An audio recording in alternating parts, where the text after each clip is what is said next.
what is the model of synchronous machine and how it behave. But when we study the dynamics, that model is for the steady state analysis. That, if you remember the model, it was simply like a voltage source, or you can say it was some voltage source with some reactance excess. This was the equivalent circuit of the synchronous machine with some field winding. But in fact, when we study the dynamics of the system, we need a detailed model. Detailed model means excitation system model is separate, mechanical system is separate, and stator model is separate.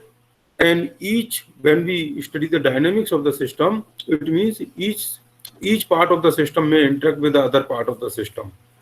So to study that low oscillations or other type of oscillations other than the power oscillations, we have to have the detailed modeling of the synchronous machine. That's why in the unit number 1, we will study the Park transformation, we will study the flux linkages, and there is not only one field winding. In the synchronous machine, there are one winding is the field winding, another is the damping winding, and damping winding is again, there can be more than 2 damping windings.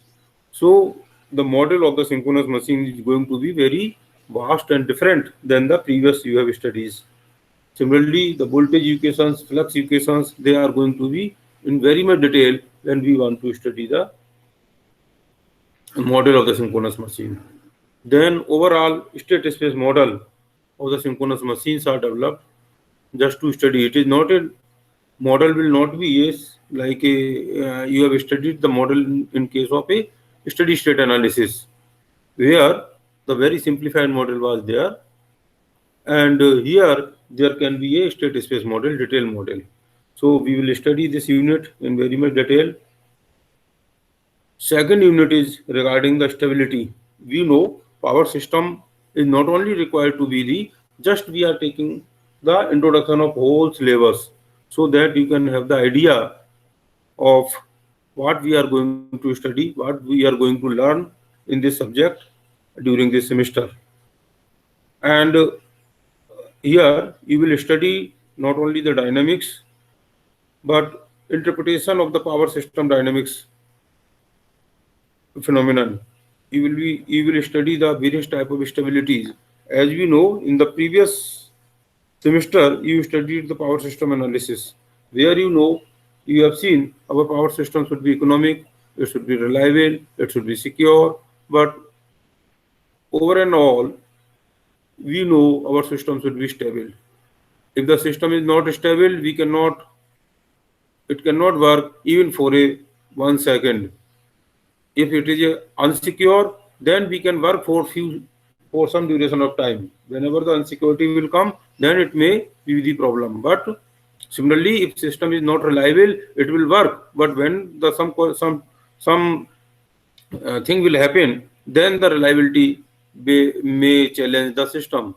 But if the system is not balanced, if the system is not stable, balance is different than the stability, then system cannot move for even a second. So stability is the most important in the power system, or any type of system, not only the power system. It can be hydraulic system, mechanical system, or even if any system. Even if you see in the human system, if your mind is not stable, you cannot work, and you can collapse if your mind is not stable.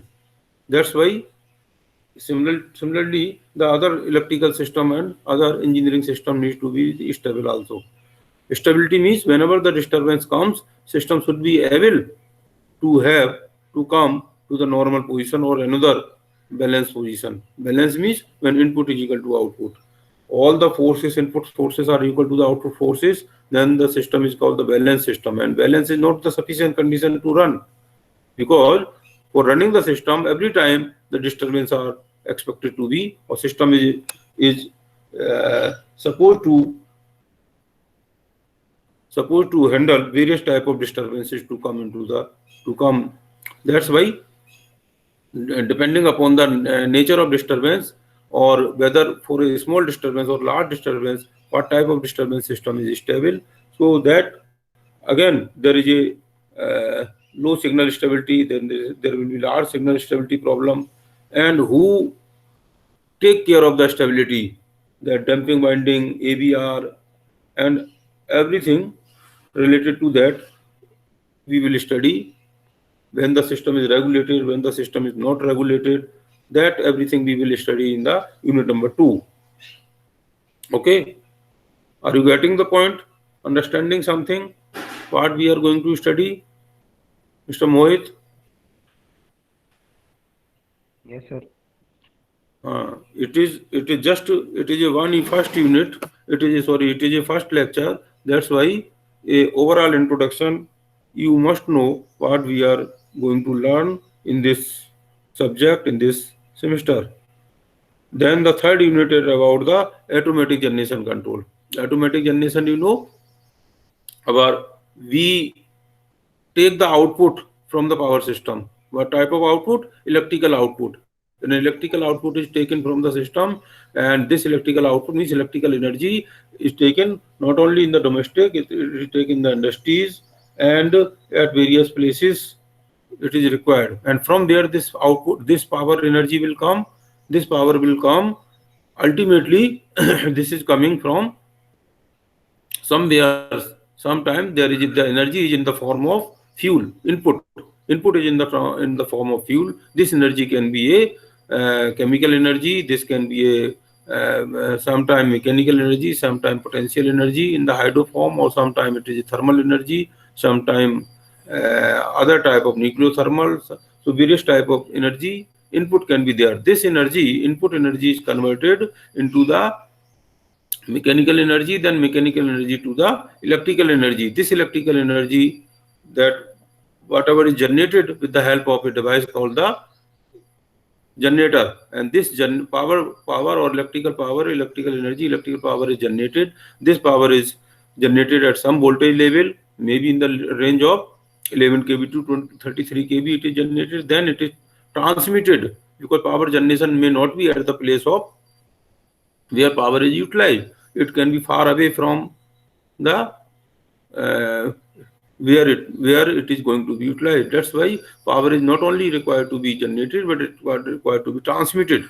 For transmission, we know power is transmitted at very high voltage, because of the when we transmit the power at low voltage, there will be a lot of losses, and we don't want to the loss of energy. We want to reduce the losses. That's why we transmit the power at very high voltage. The high voltage can be, depending upon the distance, it can be 200 kV, it can be 220, 400 kV, 700 kV, 1400 kV, 1000 kV. Power is transmitted. Then another side, it is again volt step down is done with the help of transformer. Then it is utilized. So it means, and whatever power we are using, that power is available to the consumers at a fixed voltage and fixed frequency. Fixed voltage means at 1 per unit. Sometime in the domestic consumers, they can use the power. They are given the power at 220 volt. Some consumers, they use the power at 1 kV or 11 kV, depending upon if the consumer is big enough, it purchases the power at high voltage.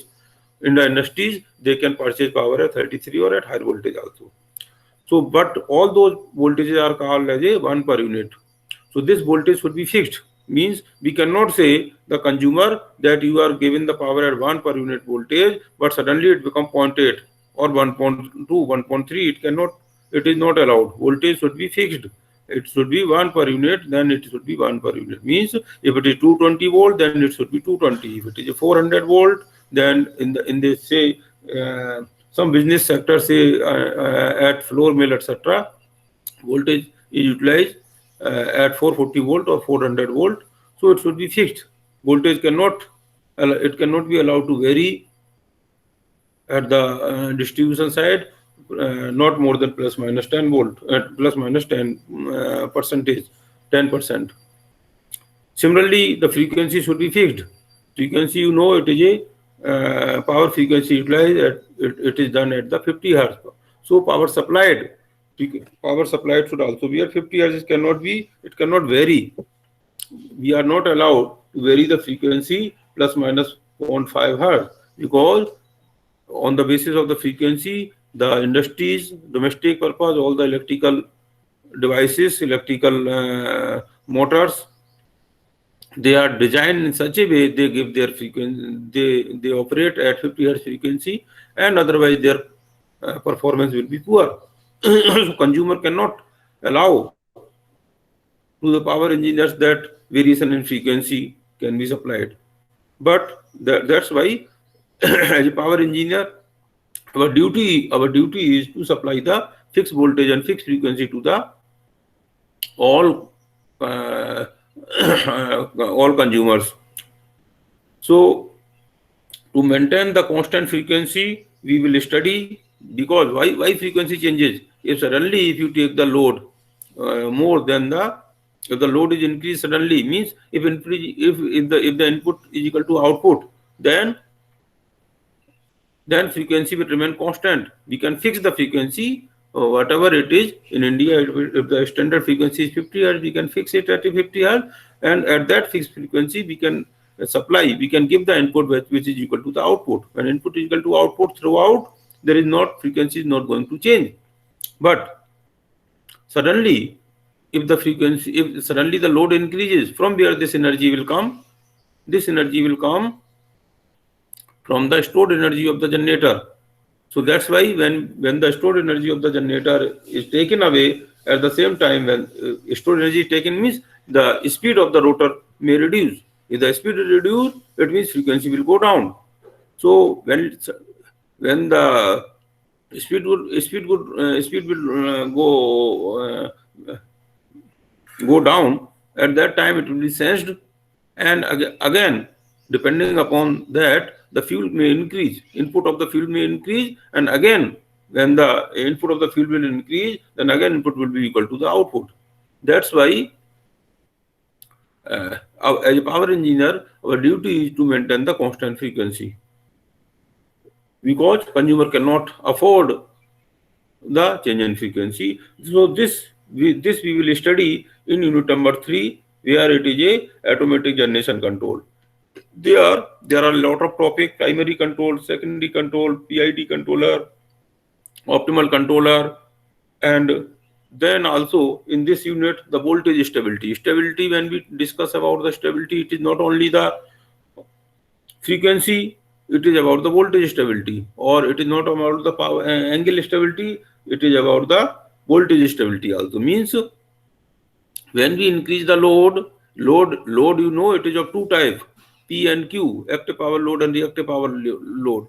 When the active power load is mainly increase, it affects the frequency. If the reactive power load vary, it affects the active power load affects the frequency, reactive power load affects the voltage. So if the voltage, if the reactive power demand changes, it may vary our grid voltage, but we are not allowed to change the voltage of the grid plus minus 5%. On distribution side, it is plus minus 10%. On the transmission and grid side, it is plus minus 5%. So we are not allowed to change the voltage also. That's why voltage, we are required to maintain the constant voltage also. So what is the voltage stability? Voltage stability is it is the ability of the system to maintain the voltage of all the buses within the specific range. That's why we will study the voltage stability. We will study the how it collapse, what is the excise system, who maintain the voltage stability. That everything we will study in the unit number 3. Okay, Mr. Harpreet, are you listening me? Yes, sir. So it is about the introduction. So the whole idea you can have. There can be a lot of question in your mind. You can have the query. You can discuss this. You can ask the question as on now also. But when we will study the each unit in detail, each topic in detail, then you will have the detailed idea, and all the query, all the question arising in your mind will be addressed. But even now you can ask also. Then next unit is the unit number 4.